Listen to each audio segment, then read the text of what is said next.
Oh, the higher view. Welcome, welcome. It is Thursday, August 6th. I'm so glad that you are here with us today. Today is our Church and Family Spheres Day.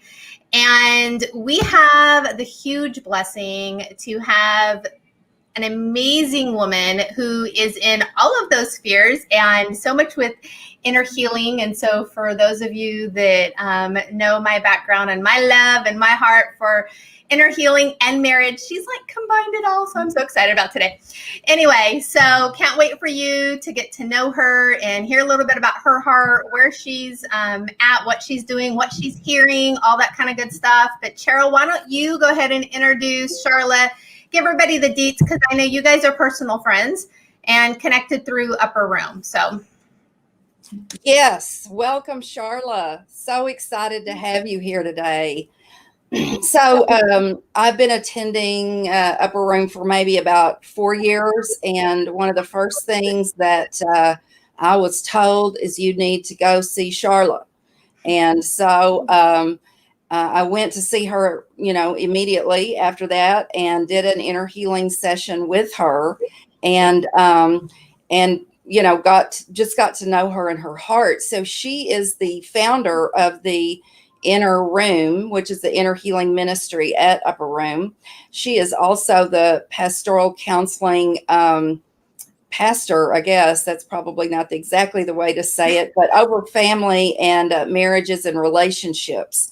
So that's just really her heart, is to help us get with Jesus and get whole, and take that into our world. So we're glad to have you here. Well, I'm honored to be asked. Thank you very much. This is a real privilege, and so I'm just really excited to be able to share, a heart for marriage. Yeah. How did you get so? I know, like, my path on it, inner healing and in that ministry and stuff, and and how we navigated into marriage ministry, and then of course Papa threw the higher view in my lap, and so here we are. But what has your journey been? How did you get started, like in inner healing and the different modalities, or whatever you do, and then you're navigating into marriage ministry and all of that. So what's that? Where'd that come from? Well, it was just the Lord. I had no idea that any of this existed. I'm not kidding. I was raised in a very conservative church. And so, but I always had a real hunger and a real heart. Like, I just sensed there was something more, than what I was receiving, in my church. I've been married for 40 years. My husband, I met him during a season of extreme rebellion from that, very legalistic, conservative background. And so I've been married to a non-believer, for all these years. And so I think that really created an extra urgency in my heart to be able to really connect with something that is real, that could really guide me and steward me. We're the proud parents of 3 beautiful daughters. We now have 7 grandbabies. Legalistic, conservative. And so we made a physical move, which caused me to have to change churches, to start looking for a new church home. And so when I went to the new church home, this was in 2008, trying to get involved, trying to connect. And they made an announcement one Sunday morning, we're about to start training up our next team for our intercessory prayer department. And I thought, that's my way to get connected. I can do that, And then, but then when they started sending me the sign-up forms and the charge and all the materials, they are really serious about their intercessory prayer here at this church. And so I didn't realize until I was in it. And it was an 8-week commitment, 3 hours a night, weekly. And so then as I'm sitting through that training, I really, in that moment, I think I just kind of felt like Abraham, who said, pack up and I'll show you the land. I felt like I'm like 45 years old and I have finally found what I'm here, to be able to do. And so it just grabbed my heart, because it was about inner healing. It was about these personal connections, being able to really hear directly from him, to invite him into those places, that are just still unresolved. And all the counseling, and the we understand that so much of what we're experiencing today is coming from unresolved, earlier childhood wounds and injuries. And so and just understand that he is the great physician. He's the wonderful shepherd. Like, it's for freedom that he's come to set us free. And it just actually broke my heart when I realized I spent all these years in church and didn't realize that I could actually have an attachment, a personal attachment with God himself. Wow. Yeah. Jesus just can't wait to come in and to meet us in those places. Like, he truly is standing at the door and waiting, for us to open and invite him in. And I just feel like we're so uninformed, Right. as the church body, to his availability and how to really access him, in those ways. And so my heart was just fully alive for inner healing. It's like all of a sudden, I no longer pray for people the same way that I used to. It's like, as soon as they're coming to me and asking for prayer, instead of trying to pray them out of something or pray something off of them, I'm like, let's walk into it, because he wants to meet you there. I can't wait for you, to connect with his perspective and to hear from him. And so that was my heart. That was my passion from 2008. I think it was 2012 that we finally founded the INNERROOM and started this little, it's a separate entity from the Upper Room. It's a nonprofit ministry. And so I did that for a while. And then I started realizing, you know what, because now I've also just realizing so much of what people are coming in with their pains actually has to do with marriage situations. And then I began to recognize, you know what, we can still be really, really, our hearts can be healed, but we can still be ill-equipped and unaware about just some practical, relational skills and tools, and just understanding, relationship and dynamics and how to communicate, about keeping your relational circuits on, about the power of the attachment. Mm-hmm. And so then I started just going to different conferences and researching and trying to, gain some more understanding about the marriage. And so that's how I kind of started slowly transitioning over, in the Upper Room to ministering to marriages. And it's also, I have found this inner healing is such a powerful tool when you're meeting with couples. It's so powerful when you've got a husband and a wife sitting together and there's some, tension between them that they just haven't been able to resolve cognitively or through conversation. And then I'll just pause in that moment and just ask, for example, her, can you just feel that pain that you're experiencing right there, and let her begin in a really safe place to begin to go there to explore that. The husband is sitting there watching how deep and how real the pain is that she's been reacting to, on the surface level based on the relationship. And then to be able to see the Lord come in and to minister to his wife in such a beautiful way. His heart is just completely opened down. There's a whole new understanding about what's really been going on in the relationship. It's so much more than what the enemy wants us to believe about our spouse is the enemy. My problem is you. Yeah, right. So it just reframes everything. But during that time, also with the inner healing, kind of developing the inner healing, I just kind of began to understand I haven't really found a silver bullet yet. I haven't found just one specific modality. Yeah. That's ministered to all the different needs. And so during those years of building out the INNERROOM, my heart was just to really go from ministry to ministry to learn as much as I could so that our team is well equipped in several different modalities, and so that they can just really minister to whatever's presenting, in the. Yeah. That is awesome, Sharla. I'm sorry, Melissa, were you going to ask something? Sharla, I was thinking about one of the things that's been important to me, and as Daddy God has shown me, that we need to direct people towards Luke 4:18. Let's step through these processes and procedures of, like you said, let's just meet it head on. Let's see Jesus in every aspect of our woundedness, our brokenness. So when you say the different modalities, I personally am just a strong advocate of restoring the foundations, and RTF literally saved my life and marriage to be transparent. So could you tell us some of those modalities that you're operating in? Is it SOZO, RTF? Do you use all of those type of programs? Our ministry is set up, we're kind of, we have people schedule in 2-hour appointments. So it's a much smaller, it's very specific. When someone's in pain, they just kind of come in and it's a 2-hour ministry, really. Oh, wow. to meet them in the pain that's presenting or what's brought them in. Gotcha. And so ours, I think RTF is a little bit more just really helping them understand the foundations, forgiveness, anger, and maybe kind of cognitively, and a little bit more of the inner healing, kind of going in, understanding the power of those childhood injuries and the earlier and getting Jesus's perspective in this. So the whole premise of the upper room is his presence transforming lives. And so everything about the upper room is presence based. It started off as just a prayer room gathering that just has evolved into this, this church and all these people that we're, wanting to pastor and to love and minister to now. So the inner room is just a more focused to encounter his presence on specific things, that people are coming in with. So the use are, we do use the sozo. We use, still sometimes I have found that theophostic is still really important when you're going in and really working with deep fractures, deep wounds. And then heart sync is the most current modality that we're utilizing and are founding.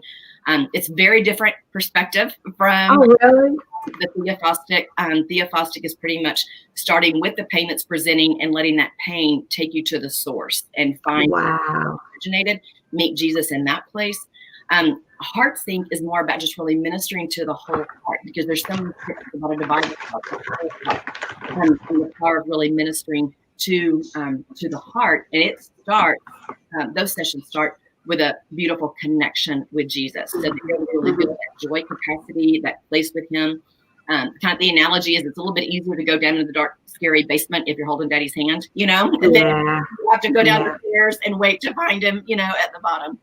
So that's real good. That's real good. I like that approach. Yeah. So Sharla, I'm just curious because I've been in inner healing and deliverance since I was actually 13 years old, which whole nother story. And my theory has always been like, I want to learn all the different quote unquote modalities so that I have them in my tool belt and whip out whatever it is that, Holy Spirit's doing. So is your team like the same? Are they cross-trained in all the different things? Or is it literally like this person's doing theophostic, this person, so they're all cross-trained? All cross-trained. Because I want everyone that comes in to have equal opportunity. I want everyone that comes in, because we never know what people are going to be bringing when they come in. We don't know, what the pain is or how they're going to be ministered to from that inner healing realm. And so, all the facilitators, they have their bios, what the different modalities that they're trained in, but those are the main ones that all our facilitators are very familiar with. It's heart sync, sozo, theophostic, and then obviously aware of deliverance, ministries and tools as well, because dealing in those deep places,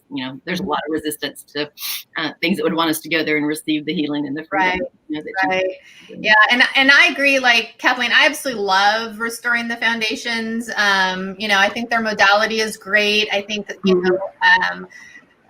it actually the full one, I can't remember what it's called because they've got focused ministry, issue focus, and then the big one absolutely saved my husband's life and our marriage. Great.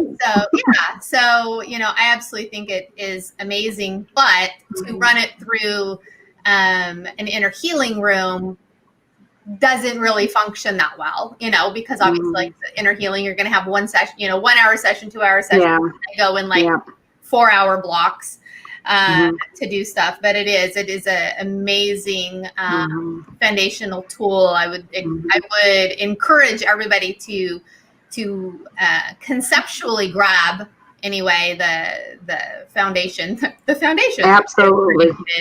Absolutely. But, I love how it seems to be anyway. Of course I love it because this is what I do, but how you have this diverse set of tools that people are coming with now, a tool belt, and versus I do theophostic, or because most people aren't even going to have a clue what that is. Right. All they know is like, my life is not functioning right now. I don't care how you're going to fix it. I just need you to help me fix it, And so at least that's what I find. You know, they're not like, I want you to do so on me, or Shabbat or whatever. You know, they usually don't. They don't have an idea. They just want to get out of the pain. And I love watching people flow, you know, in all the different ones. It's just amazing to me to watch. And you're like, oh, this is how they flowed into that. That was really cool. So your journey into the pastoral counseling or the marriage counseling or marriage ministry, something else that you said there that I just thought was so big, and I'm hoping that the viewers, you know, grab a hold of this, is you were like, people can get all kinds of heart healing and all this other kind of stuff, but they're not grabbing a hold of relational tools. They're not grabbing a hold of, you know, actual practical skills. And we are body, soul, and spirit. So if we don't address the issue, body, soul, and spirit, we don't address practical tools, which is, you know, the physical aspects of relational, you know, active communication, you know, blah, blah, blah, blah, blah, and the soul issues, you know, and growing in our spirit, then we're just going to chase those issues around all the time. Yeah, the analogy that I use is that inner healing is more, I think it's more right brain, you know, it's more experiential. It's going into depth, into the heart, where the practical skills that we learn counseling have such a high value, you know, for counselors and for tools and for cognitive understanding, recognizing patterns, understanding, having new ways to respond, literally a new language that we kind of have to learn sometimes. But what happens is when those injuries, when those childhood wounds show up and when we're triggered, the very first thing that goes offline is the part of our brain where all those skills are stored. So I've got a complete tool belt. And when the moment I'm triggered, I no longer have access, you know, to any of the information that's stored there. And so the beauty of working the both together is once we get the healing, then we'll be able to stay present enough in the moment to access the practical tools, you know, that we need to navigate those, the relationship. Yeah, I love how you're integrating that. Yeah, you can always try to explain someone out of their pain, you know, but it's not a head issue, you know, it's a heart issue. And so I think we tend to do that with people. We tend to say, well, you know, here's the reason you shouldn't think that way, or here's a scripture, and, you know, and like you said, we're dealing with the part of the brain that's not even really being accessed when they're operating out of their wounding. And another analogy that we use, or that I just try to share and help people understand, is that we're constantly operating from two different belief systems. We have a head knowledge. I can believe with all of my heart and soul every word in the Bible that Jesus is sufficient to supply all of my needs. Greater is he who is in me than he who is in the world. And I can do all things, you know, through Christ who strengthens me. However, if I have an unresolved injury, then my experiential belief is absolutely going to trump my head knowledge, you know, every time. Experiential belief just always supersedes, it overrides what we know in our head. So for example, if I, you know, go to work in the morning and find out, you know, I don't have a job, I know tomorrow, you know, when I go home tonight, I have 4 mouths to feed, I have a car payment and house payment tomorrow. If anything less than the perfect peace of Christ shows up inside of me at that moment, my true belief, my experiential belief system has just been exposed. And it's just exactly what you're saying, Cheryl. Instead of trying to talk people out of my panic, my anxiety, my fear, how about we just let it take us to the source? And, you know, the whole goal is to get them back, you know, connected, because, it really says that Jesus keeps in perfect peace, you know, and that, and so when we're not experiencing peace, we have disconnected even from him. That kind of goes back to the attachment, you know, and the value of staying really connected to him. So as soon as something less than the perfect peace of Christ is showing up, because we can still be in a lot of turmoil, a lot of unsettledness, you know, we can even be in pain, but still be at peace. And so I think that's something that a lot of us haven't really experienced, you know, and it's just until you kind of begin that journey, it's hard to believe it actually exists, you know, until you've been able to experience something, an extreme trial. That doesn't mean that it's not uncertain, and it can be a little scary, but there's still this resolute, peace that is able to carry us through it. So, Yeah. Charlotte, when I think about what's going on in the earth today, and you marry all of the chaos, the confusion, the division, even in the body of Christ. So we all have new crises to deal with. We have new potential traumas based on how COVID may be impacting us personally, how our economic personal conditions may be influencing the dynamics of our homes, and how has Daddy God given you? I'm just amazed at the gift, and I just see the oil flowing in your life, that He's giving you new strategies on how to continue to deal with the individual manifestation of personal issues with the huge challenges we have here in the earth, especially as the remnant, as we try to help each other navigate these times. yeah.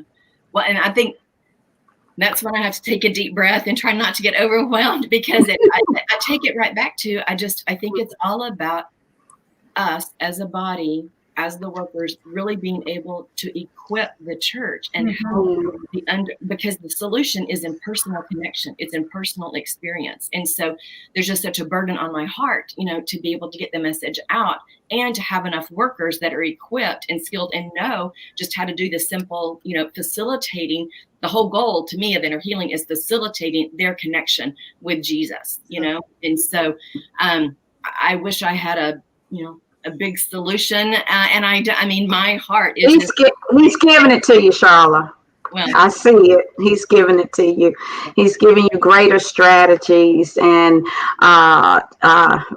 even in the tactical ways that He's going to navigate this time, help us to navigate this time. He's giving it to you. So just wait on it. Thank you. And that is my heart. It is to it's not just to be in the room doing the one-on-one healing, but it is to train and equip teams, not only in the inner room for the inner healing, but also getting into the marriage arena and really trying to divide these lanes, because we're still developing the marriage ministry. But where we're at so far is that we're running in 4 different tracks.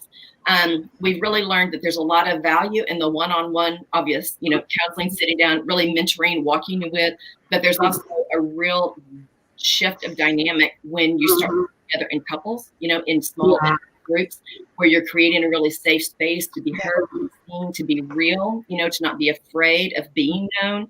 And so we're running a marriage track, 16-week courses, where we're really working with the couples in these small groups. Then we're doing the same thing, trying to prepare people for marriage. I would love for our culture to shift from pre-marital counseling to pre-engagement counseling, because a lot of times by the time they come for premarital, they're 6 weeks out, the venues are set, and it's going to be a real rare occasion. I think since 2016, I think we've only had maybe 4 couples that have really paused, backed off, reconsidered, waited, and maybe, some of them I think have decided not to marry at all because of some of the things that were exposed and revealed, because they didn't understand. The only, for the most part, it's really sad. In school, they teach us reading, writing, and arithmetic, but there's nothing about relationship. And relationship is something we do every day of our life, no matter where we're interacting, we're doing relationship. And it's, to me, one of the most important things. And we don't have any skills. We've not been trained. The only way we know how to do relationship is how we learned it in our family dynamic, our family of origin. And so we just continue to perpetuate, all we have, based on what we experienced. And so I think that training and equipping, even in relational skills, is very important also. It's amazing how many times I can see relationships shift just because they now have a piece of understanding they didn't have before. They're able to recognize things. So that's the premarital track that we're running. Those are going to be 10 week. We'll just have a continuing flowing rotation, 10 weeks for the premarital track. Then we're also doing relational training and equipping, and we're not trying to reinvent the wheel. We're just trying to expose and get out tremendous information that's already available. We love the Danny Silk, keep your love on. We love the DTR, define the relationship. It's amazing how little young adults understand about. I love Danny Silk, the la la factor. It's really great right now, but wait a minute, 20 years from now, once the kids are grown, we're past the white picket fence. What direction are our lives going? And so being able to build a vision statement, understand what your heart is, and see if you really, are wanting to run long term, in the same lane. And then we're using a lot of material like from Kay and Milan Yurkovich, the How We Love, again, which is all about attachment styles. Again, back to we only know how to love others to the degree that we figured out how to love in our family of origin. And so it's not really often that you're going to find secure attachments. There's so many other attachment styles. And so being able to even recognize that in ourselves and how that's working in our relationship. And the thing I love about that material, it goes beyond just exposing what your attachment style is. It really gives you insight and helps you understand how to help your spouse. Yeah. Understanding their attachment style. Okay, well, how can I help you? If you're avoidant, how do I help you not be so terrified by processing emotions? What can I say to you? How can I help you stretch, and grow in that area?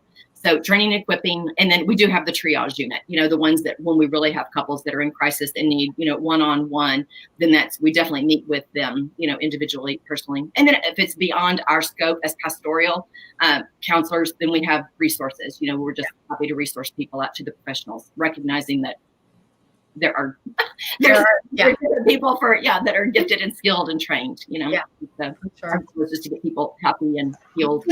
We don't care how they get there, as long as Right. as long as it happens. Yeah, it's one thing I love about the Jewish culture is they literally start teaching relational skills from like the moment the child. I mean, that's just part of their culture, And the Western church is like, we've just dropped the ball, dropped the ball on that. And so like the things that you're mentioning, and of course mentioning it within the context of marriage. I mean, if we're all just going to be really honest, everybody needs to be reading this material because we all have relationships, whether it's with friends, whether it's family, spouse, and really to the degree that those relationships are going to be fulfilling, and be able to have intimacy in them, because you need to have intimacy in all those different areas, is really going to be to the degree that you're walking in, healing and wholeness and understanding and all of that kind of stuff. And yeah, I agree. We're so behind the curve, compared to other societies when it comes to relational skills, because we really haven't valued them. And it's sad, because that was the whole reason we were created, was for relationships. So, we're so missing the boat on that. All the way back to the garden, He created us to walk with us, to be in a relationship with us, right? That's what we lost, And so, interesting that you should mention that. We have actually opened up our relational equipping classes just to anyone, because I have found we're a relatively young congregation. A lot of the people, that come to the upper room. And so I was really surprised. We just launched a new class, two new classes this week. And the majority of the people that showed up in person, we're having to run in person and Zoom simultaneously. So that's a little bit of a challenge this week. But of the people that actually showed up in person, I was really surprised. There wasn't one married couple in that group. There were 2 dating couples, there was an engaged couple, and the rest of them were singles. And so it just that gives me hope. I'm like, yes. And that's what we're finding. There's such a hunger. There's such a longing for that multicultural. They want mamas. They want papas. They want something different than what they had modeled for them. Yep. And so, And back when you mentioned the Jewish, I'm just like, I'm just really love the whole Jewish thing. Even when you just think about all the things that are represented in the Jewish wedding, the different aspects of that. It is about family. It is about relationship. I mean, just the whole ketubah that they make. It's all, it's the whole family thing. I know it's, I've raised, I have 3 boys. One of them's still home, but middle one just got married literally a week before we shut down in March. And they've all known, like, you know, you're marrying a family. You're not marrying a girl. You know, the girl is marrying your family. This is a family ordeal. And, you know, family was involved from, you know, dating through the engagement. And it was funny, you talk about pre-engagement counseling. Actually, my oldest, which I want to make sure she's not watching, right? Anyway, she's expecting it because they actually did that. You know, we do the prepare enrich stuff. And so instead of doing it as a premarital, we talked about it. I'm like, well, why don't you guys go ahead and do, you know, you already are talking about getting married, you know, haven't gotten engaged. Why don't you guys go ahead and go through that? And let's see, you know, how compatible, where are you guys on this, you know, same page, not, where's some growth areas, blah, blah, blah.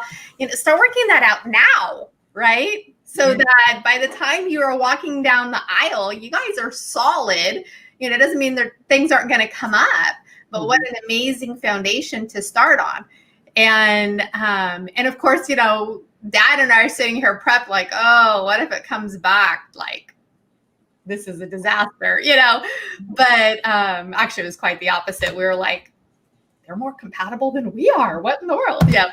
But it's a great idea. I would love to see propagated more. And, you know, kids know when they're on the marriage path. You know, it's pretty rare, I would think, that some girl is literally shocked out of her mind, didn't see that coming. We've never had a conversation, you know. And so to take that responsible step of, let's go investigate if this is the right time for us. Not let's go investigate if we should ever get married, you know, if this is the right time. Yes. You know? Right. And that's what we're hoping to actually roll into as we start to work on the premarital track. We're going to use the SIMBAS material. We do use the prepare enrich for a lot of the marriage. I love the assessments and being able to really compare, you know, how they work and stuff. But even in the SIMBAS program, we're trying to navigate that because it would be hard for them to come into SIMBAS without another person, because those assessments are used to pair, you know, the one that you're taking the assessment with. But even if you just take it with a friend, just come in, you know, so that you can have those red flags, those markers identified in your own life, so you can begin early on, whether you're in a committed relationship, just to understand some of the things that maybe I need to focus on and to mature in and to grow in, so that when I am ready, you know, to really do relationship, I'll be more equipped, you know, healed and prepared, you know, to do that. Yeah, that's really good. I love it. You know, coming from my perspective, and I'm sure we have some viewers that are divorced and, you know, or even broken engagements or things like that. You know, I don't think that the body as a whole has had a really good game plan, you know, for trying to help people navigate that, you know. So, you know, I wondered if you might could speak to that a little bit, Sharla, some of what you're seeing, you know, with after it's broken up. You know, it's not always amiable. It's not always both people's choice, both of the couple. You know, how are you ministering to that group in Upper Room?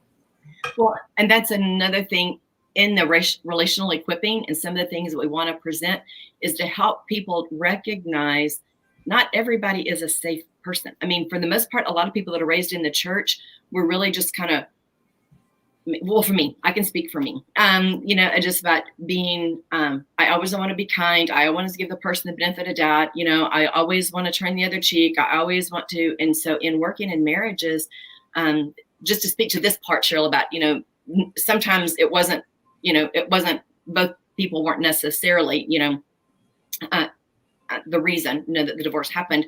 Sometimes they just find themselves in a situation that's very unsafe, and they they had no choice. Someone made that decision for them. Now they find themselves. And so what I've also found is just really important to help equip people in understanding just different realistic personality things that are out there, and how to just be aware, how to be wise, how to discern some of the patterns that you may see, when you're dating. A lot of times we don't realize it until we're already on the other side of the divorce, what we kind of stepped into, because we didn't recognize the warning signs before we said I do. And so just being able to train and equip to open their eyes and to help them see there is just a level, of discernment, and then getting the healing, that possibly need, so that they can make wiser choices. They can stand firm, to the things that they know and they believe to be true. And so we do have several people, that we have many couples we've worked with where it's either they both have been, married before, or maybe one is just married.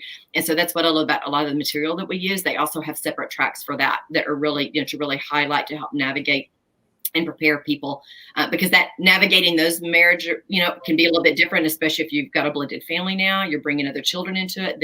It's a much more complex dynamic, to work with but there's, don't not get married again, learn what to look for, Right.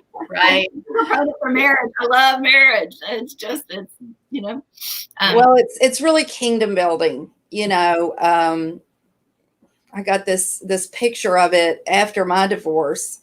The good king in the old days would plan from the time that child was born, especially a daughter, but even a son or a prince. Who are they going to marry? They spend their whole life preparing for the joining of two kingdoms, or even if it's just nobles, or in the old days. And really, I have a vision of that now. Would be what I would look for, is someone who feels like I bring something, they bring something, and then the kingdom is expanded, the kingdom is strengthened, because there's something there more than just we enjoy Netflix and chilling together. Right. Yeah. And I think when we're working with those couples where there's been at least one previous marriage, really working with that one and helping them know that they're in a really safe place to be honest, and to really look back at that relationship and what part of that can you own? There's, just, everybody has a little bit of an ownership in how that relationship worked. Not that you can change the other person at all, but, maybe, I'll be honest, not what could I have done not only differently, but maybe at what point should I have recognized this isn't even a safe place to be anymore, and start reaching out for help. And so there's just healing also, that gets to happen, in those places. Because I think really understanding that one of the material that we're using right now, the very first chapter, is about the only circle I can manage is the one that I'm standing in. You know what I mean? All I can do is manage me. And I love Danny Silk, on our very best day, if we can just manage us, we've done a good job, and so learning how to just take ownership for myself and not try to control the other.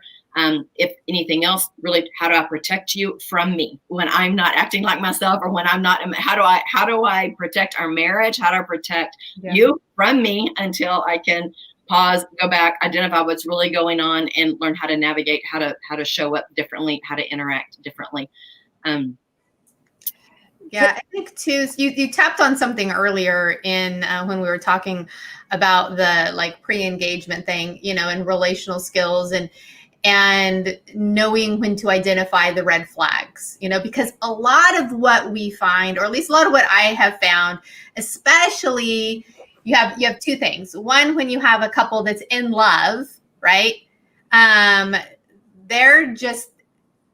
They've got these rose-colored glasses, and those red flags look pretty, right? In that stage. And so they're overlooking it. And then oftentimes what I see in marriages is there'll be red flags, but the spouse is like, I'm just going to stick my head in the sand on this one, right?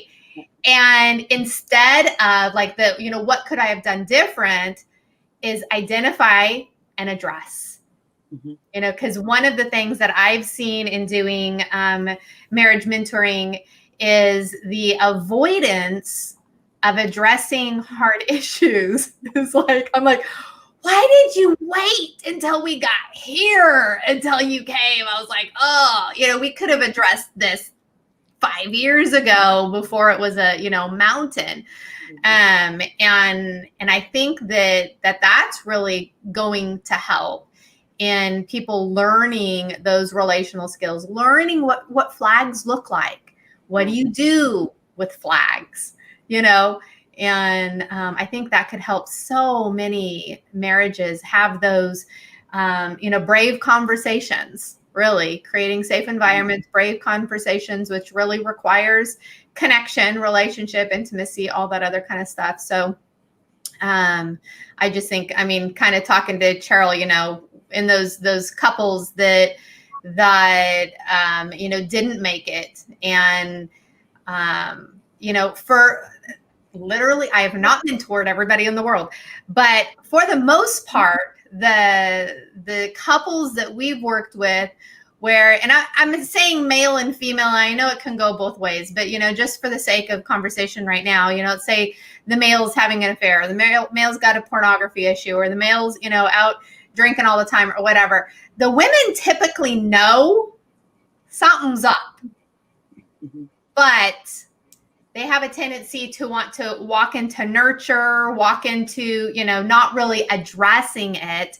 We'll focus on taking care of the kids. I'll take care of the house, you know, all this other kind of stuff. I'm going to try and fix all of these other things or make all of these other things as good as I can. And I don't really know how to address what's going on over here. I think either not know how to address or actually being afraid of what addressing it is going to require. Right. What the consequences are. If I really start to address something, the system is going to change and it could be really scary. You know, Yeah. I could be a single mother of 4 children, you know, trying to support the family. So, again, just being in community, being around people with good support, getting help, but really, keep going back to inner healing, going to that place and finding out what that real fear is and let the Lord speak to that. I'm not going to be able to talk you out of your fear. And I'm not saying it is going to be easy, you know, but only He, through those personal encounters, is going to be able to reassure you that He's got you. He'll walk you through it. And the most important part is that you listen to His voice for the next right step instead of trying to figure out on my own, you know, how to navigate this. So it goes back, you know, to connection, you know, with Him about how to navigate. I know I'm gonna go way back here, back in the conversation. You had mentioned that your husband wasn't saved. He wasn't a believer. Is he a believer now? Well, it's kind of funny. Yes, he's definitely coming around. He's just since 2016. He just informed me one night. You know, tomorrow morning. This is a Saturday night. Tomorrow morning, I'm gonna go to church over there. I'm like, okay. Well, is that something, you know, that I could do with you, or is this something you want to do by yourself? And he's like, well, no, you know, you're welcome to come. And so just, that was the one thing that the Lord has just really put on my heart all along, is that I'm not His Holy Spirit. And if I can just continue, you know, to pray for him, to believe in him. There was someone just this week, a dear friend of mine, shared a little, I don't know what you call it, but it said the words that you speak to and about your spouse guide the kind of marriage that you're going to have. Are you their biggest fan or their biggest critic? And so, you know, he never told us to change anybody. They just told us to love, and then trying to learn what love actually looks like. Sometimes I think we're a little bit misinformed, you know, on what love That's a whole nother show. We could have another day, right? A whole other day. And so, yeah, he's involved in a men's Bible study now, and he's reading the Word. And I come home and not catch him, but I mean, I'm just surprised when I walk in and see that he's watching, you know, all the Jesus films on Netflix, just trying to really understand about Jesus and what all that is. And so there's a real, cool. there is a real shift. And again, I'm just trying to wait on the Lord's time for him to right. Has he seen The Chosen? The new series, The Chosen? Has he watched that? He loved it. Oh, I know, isn't it? It's so amazing. I love it. We had Dallas on for an interview really early on, and I'm just like chomping at the bit. I'm like, will you hurry up with season 2? finish. Yeah. I need it. Yeah. So yeah, there was a gal that popped up here on a comment when you had said, that you were married and your husband was a believer, and she's, in the same situation with her husband. So those women that are in that situation, speak to that right now. As hard as that was, and again, raising 3 daughters and trying to keep them in church, and he never interfered with that process. He never told the girls that they didn't need to, to participate and to go to church. He was very supportive for me in that way. That's a blessing. That's not always the story. So that's a blessing. Story. Yeah, that's not always the story. But I'll be honest, I really feel like that that when you don't have your husband to kind of rely on as the spiritual leader, in the family, what you get is Jesus as your husband, and so he gets to be the place that you lean into. I think there's just such an opportunity for intimacy that we can experience with him that we never would have known apart from him being, what I mean? That sort yeah. For us. And so I would just encourage, those of you that are in that situation, really just don't look to your husband as your savior. Jesus really is. And he's a really good husband.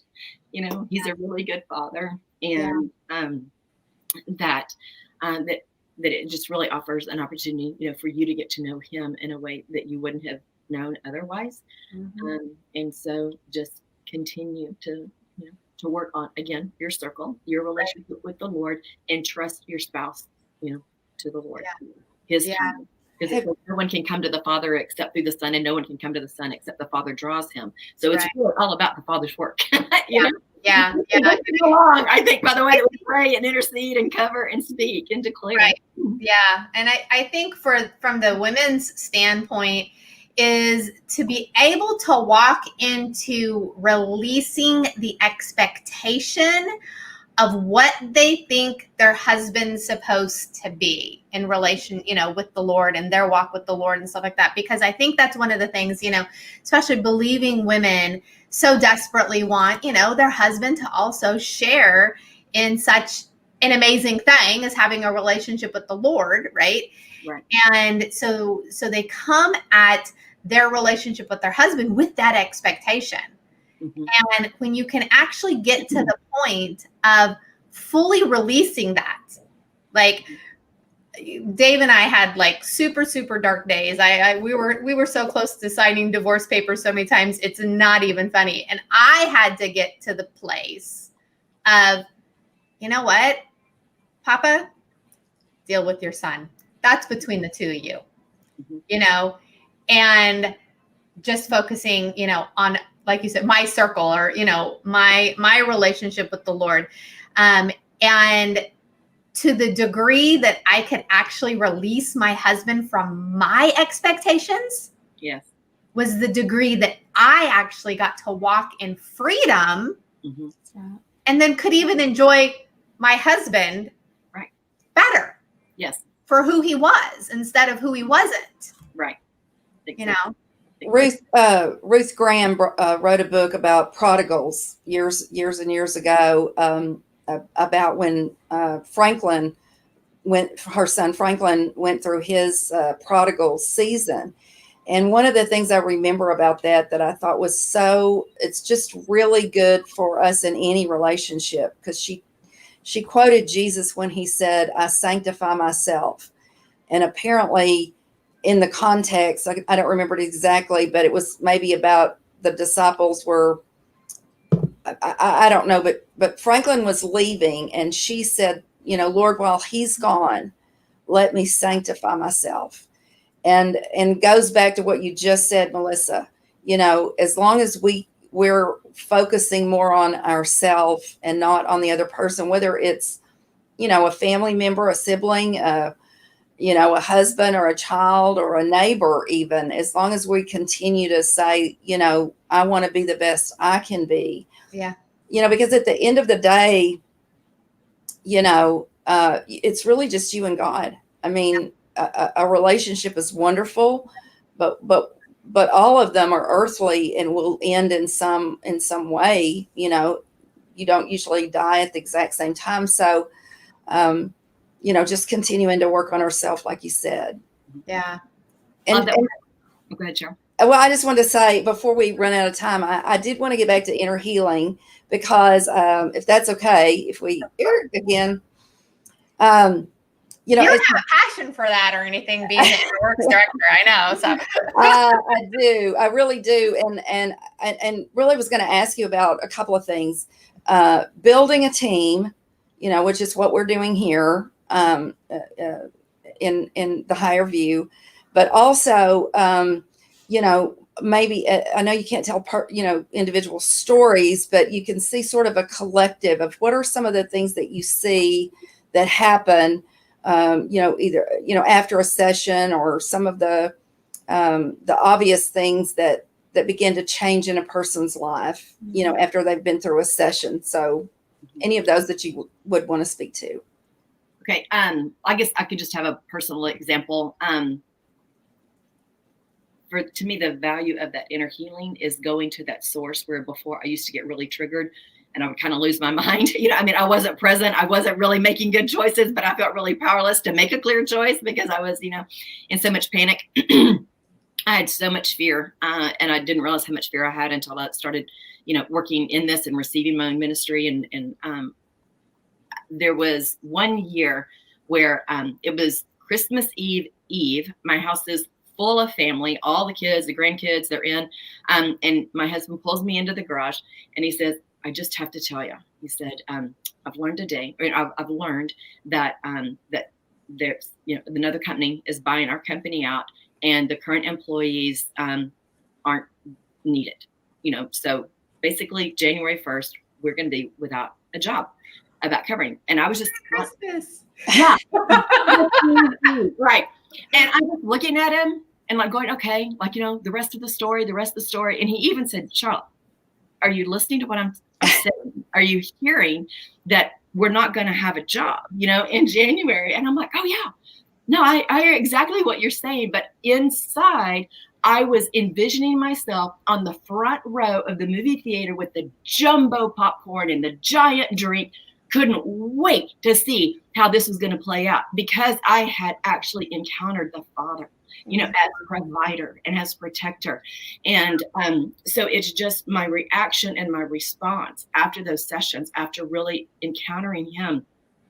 It's like he didn't have to talk me out of my fear because my focus was no longer on what I'm afraid of, but I was immediately drawn back to who I know him to be. And I cannot wait to see how this is going to play out, And so that's my heart, and what people typically experience is that the things where they used to get really triggered, what would have, stumped them up before, it's like the trigger's just gone. Instead, they now have an experiential encounter. They're remembering how they saw Jesus or what they've learned about him. That's their new way of interpreting, the things that used to be really scary. And understanding too, in inner healing, it's not always just one or two sessions, especially when we start dealing with people that are extremely traumatized. It's a process, and it's okay that it gets to be a process. Typically, the severely traumatized, they weren't just really traumatized in one specific event. It was usually, a progression and a continuation. And so just to also give people freedom and permission to understand it's okay, to be in process. And it's very gentle. And if he were to try to fix us in a 2-hour session, a lifetime of pains and traumas that we'd experience, like, I think we would explode. I don't think we have the capacity, to receive that much healing in one 2-hour session. Although that can happen too. That's true. Yeah. So many of the ones that I've sat in on as a prayer partner, even though I've been through some of the training that you've done, I don't facilitate, but to see somebody's skin color change at the end of a session, or their shoulders lift, or their and sometimes it'll be even like we've gotten to the end and we're like, show up, Jesus, come on, show up, we're about done. And then, man, there's a breakthrough, and then the physical changes that you see. I think that's one of the most exciting parts about being part of the inner healing team. Right. Yeah. I think one of the things in inner healing too is a lot of times you don't realize. So you'll go through an inner healing, and it was funny. Like my husband, oh gosh, I don't know how many years, 20 years ago or something, had gone to this deliverance training session. Actually, it was in the Sacramento area when we were in California. And he came back. I mean, he had a great experience. It was a great training, all that kind of stuff.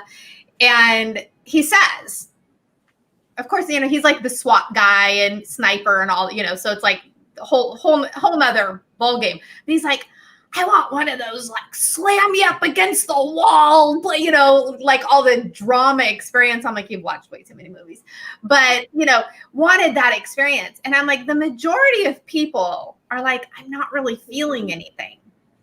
But like what I explain is until you're met with that trigger again.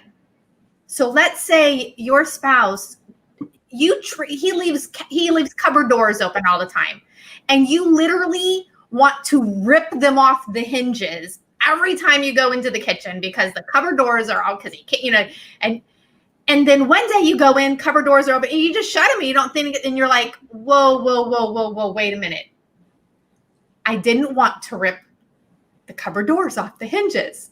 Right. You know, that's what I see the majority of times than the, you know, angels singing over you and, oh my gosh, you know, my life has changed. And, you know, I have seen miraculous, you know, sudden deliverance over addictions and different things like that. But I would say the majority of them, you know, are so gentle, and they're these little layers that typically, you know, so oftentimes you don't even realize it until you're met with that trigger again and realize it really is gone. Oh my gosh, this is freedom, you know?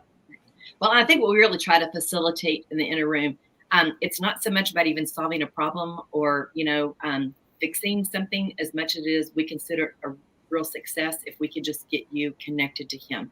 If you could just experience an encounter with him, something definitely does shift. You can't meet with him and not feel a shift. I mean, no, I totally get that.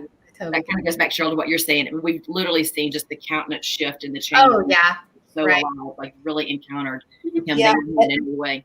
Yeah, and a lot of times they don't know it. So to your point, Melissa, it's subtle and gentle in their heart, but you can see something going on, you know, on the outside, and even if there's not, you know, jumping up and down. And I would say, and maybe how, you know, they can have an experience with Jesus, and obviously you are changed, but not realize, oh, that trigger's gone, that issue's gone, that, you know, whatever, until they've actually met with that trigger again and realize it worked, you know? Yeah. So I guess that's probably what I was trying to explain. But yeah, you obviously, I mean, for me, meeting with Jesus anytime, that's like obviously the best feeling in the world, and he gets to do whatever he wants to do in those moments or what needs to be done. But yeah, and just you know, for our viewers, I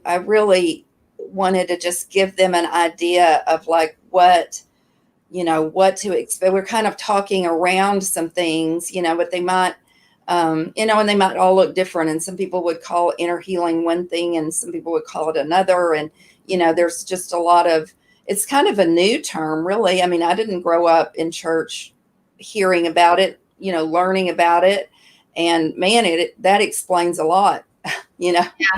Yeah. That explains a lot of what's going on in our churches. But just knowing that, like you said, you meet Jesus and he goes back to that place that you can go back and see either where he was or what the truth is about that situation. And that's really meeting with Jesus in a lot of our sessions. When you say, Sharla? Mm-hmm. Yeah. I just going through here and looking at some of these comments and, you know, so today back and forth, relationship skills and inner healing and they really do go hand in hand. I mean, they really do. And I just love seeing all of these comments on here. Sherry, you just said, you know, I had to first recognize how I was shutting my husband down and learn how to communicate to him when I'm upset. so we could hear me, you know, etc. It's so, there's relationship skills and inner healing are so intertwined, one helping the other. Yes. You know, as you get better relationship skills, you're actually going to be able to walk into more healing. And as you walk into more healing, you're going to grow in your relationship skills. I mean, it really does go hand in hand so beautifully. So beautifully.